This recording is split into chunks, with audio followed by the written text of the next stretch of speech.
نه نورم لرو مو ځای نشته سهولیت ځای جوړ نه ده. د پکتیکا ولایت په اورګون ولسوالۍ کې د امن په نوم جوړ شوی پارک چې کارونه لا هم پای ته نه دي رسیدلي د خلکو پاملرنه ورجلب کړې او د اختر او خوښۍ په نورو ورځو کې په زیات شمېر خلک ورځي او د لوبو ترڅنګ پکې څو شېبې په خوښۍ تېروي.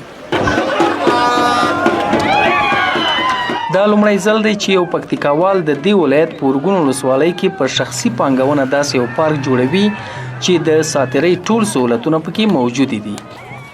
د غنو سهولتونو لرونکي پارک ته د پکتیکا ولایت له بیلابیلو سیمو خلک ورځي او د خپل ژوند څو شېبې پکې له ملګرو سره یو ځای په خوښۍ تېروي. په نوموړي پارک کې د ماشومانو او ځوانانو لپاره ویډیو گیمونه، بیلابیلې زنګوګانې، د ساتیرۍ په برق چلیدونکي کوچني موټرونه، هوټل او ګڼې نورې اسانتیاوې هم لري. د شپې لخوا د دغه پارک نږدې ټولې برخې پر بیلابیلو رڼاګانو ښایسته شوي او د پارک ښکلا ته یې ځانګړې بڼه ورکړې ده. دغه پارک په اختر او د خوښۍ په نورو ځانګړو ورځو کې د شپې لخوا هم پرانیستی وي او په ځانګړي ډول ځوانان له ملګرو سره یو ځای د دې لپاره ورځي چې د موسیقۍ او اتڼ له پروګرامونو یې خوند واخلي.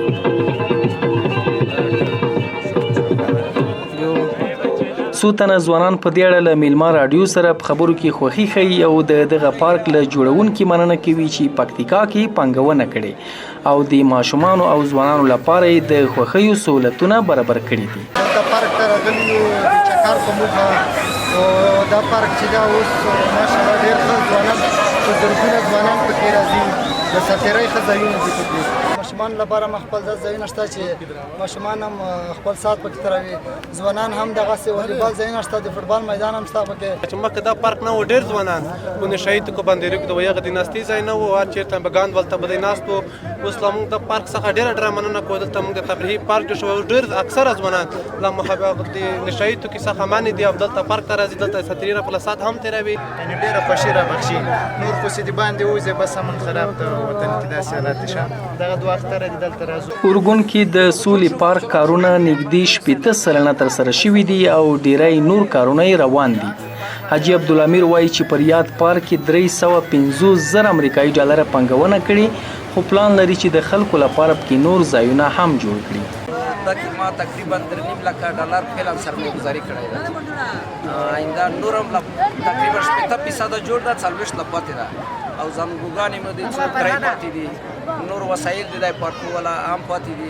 حاجي عبدالامیر وایي که څه هم تر اوسه یې له یاد پارک څخه ګټه نه ده ترلاسه کړې، خو له دې لارې غواړي خلکو ته د کار کولو زمینه برابره کړي او خلک پکې د خوښۍ احساس وکړي. کم اختر کې خو موږ تقریبا دومره عاید وکړو چې د مځکې کریا مو پرې نه کوو.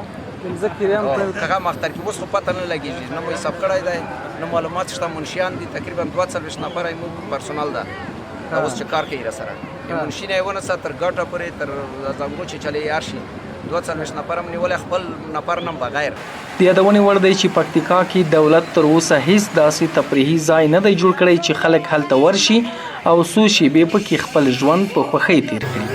ډېری تجاران د دا ډول ځایونو پر جوړولو له دې امله پانګونه نه کوي چې په هیواد کې روانه جګړه ورځ تر بلې مخ په تودېدو ده او هسې نه ټول شته یې پر اوبو لاهو نه شي. ثمرګل ثمر، میلمه راډیو، اورګون.